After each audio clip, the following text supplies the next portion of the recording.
बताइए, मोदी जी के अलावा ओपोजिशन में कौन सा चेहरा आपको लगता है जो पढ़ा लिखा है, ये जो देश को संभाल सकता है? तो चाय वाला बोलते हैं ना ऐसे पढ़े लिखे, वो देखो पढ़ा लिखा कैम्ब्रिज से पढ़ के आया हुआ है, जो खेतों में टाइल लगवा देता है, रोज चीलों को रोजगार दे देता है, आटे को लीटर में नाप देता है आटे का, और खटाखट पैसे दे रहे हैं 1 लाख रुपए। इसकी दादी ने नहीं दिया। 11% मुसलमान रोक भी लिए इन्होंने कि भाई अगर ये जाएंगे तो मैं अनशन करूंगा। नेहरू जी ने कहा था ये कि मैं अनशन करूंगा अगर ये गए। तो बंटवारा थोड़ी ना हुआ ये। कन्हैया कुमार का एक पुराना इंटरव्यू आप देखेंगे यूट्यूब पे, इंदिरा गांधी ने नारा दिया था गरीबी हटाओ, उसने बोला ये मेरे वर्ड नहीं है, और गरीबी नहीं हटी तो कहती है गरीबियों को हटाओ। इस देश में धमकी दी जा सकती है जज को, जिस देश में प्रधानमंत्री तक को मार दिया जाता है, फिर जज क्या चीज है यार। मोदी जी जीत रहे हैं, इसमें कोई डाउट ही नहीं है। लेकिन कई लोग तो कह रहे हैं कि अब थोड़ा चेंज होना चाहिए, कांग्रेस को आना चाहिए। मैडम ये तो समस्या है। मैं एक वीडियो देख रहा था, अपने लोग थे, यूथ ही थी, वो कह रहे 10 साल हो गए, अब नया चेहरा आना चाहिए।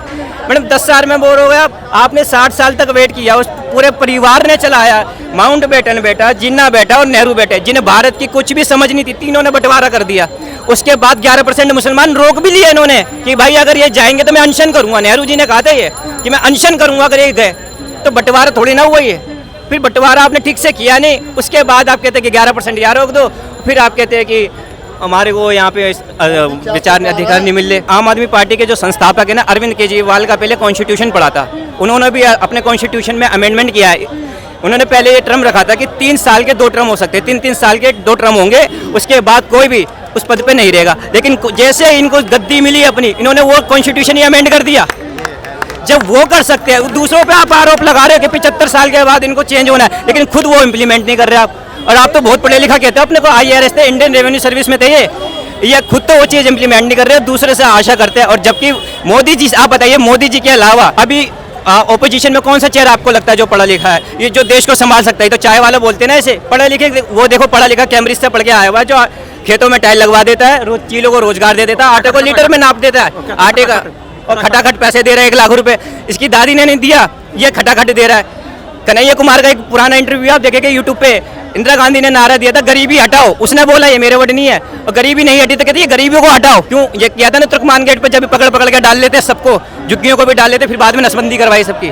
तो ये मानसिकता इनकी कांग्रेसियों की है। और ये जो 60 साल दिए, जिन्हें 65 साल दिए, वो जब नहीं कर पाया गरीबी खत्म, और आज उसका पोता कह रहा है, फिरोज खान का पोता कह रहा है कि आज खटाखट गरीबी खत्म करेंगे हम। आप बताइए कैसी ये मानसिकता है? मैं इस भाई की बात पूरी कर दूं। इसने कहा है कि अमृतपाल चुनाव लड़ रहा है, उसे भी जमानत मिलनी चाहिए।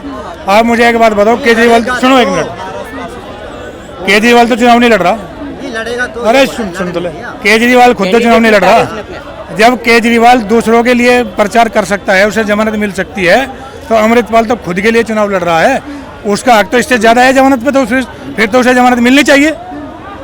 क्या यही व्यवस्था रहेगी देश में? अगर आप जज हैं तो आप कुछ भी करेंगे? जरूरी नहीं कि जज, ये सोशल मीडिया पे बार बार लोग कहते हैं कि भाई जज बिक गए, करोड़ों खा लिए, सुप्रीम कोर्ट को भी लोग सुप्रीम कोर्टा कहने लग गए। जरूरी नहीं कि जज ने पैसे खाए हों। मैं अच्छी तरह वाकिफ अपने देश से, हो सकता है जज साहब को कहीं से धमकी आ गई हो, क्या आपको जमानत देनी पड़ेगी क्योंकि इनके अपराधियों से संबंध है, किसी ने धमकी दे दी हो, इस वजह से जमानत दी होगी। लेकिन दी तो गई कानून के दायरे से बाहर जाके ही, ऐसे तो जमानत देने का कोई हक ही नहीं बनता। धमकी की मैं नहीं कह सकता भाई कौन धमकी दे सकता है, लेकिन इस देश में धमकी दी जा सकती है जज को, जिस देश में प्रधानमंत्री तक को मार दिया जाता है, फिर जज क्या चीज़ है यार।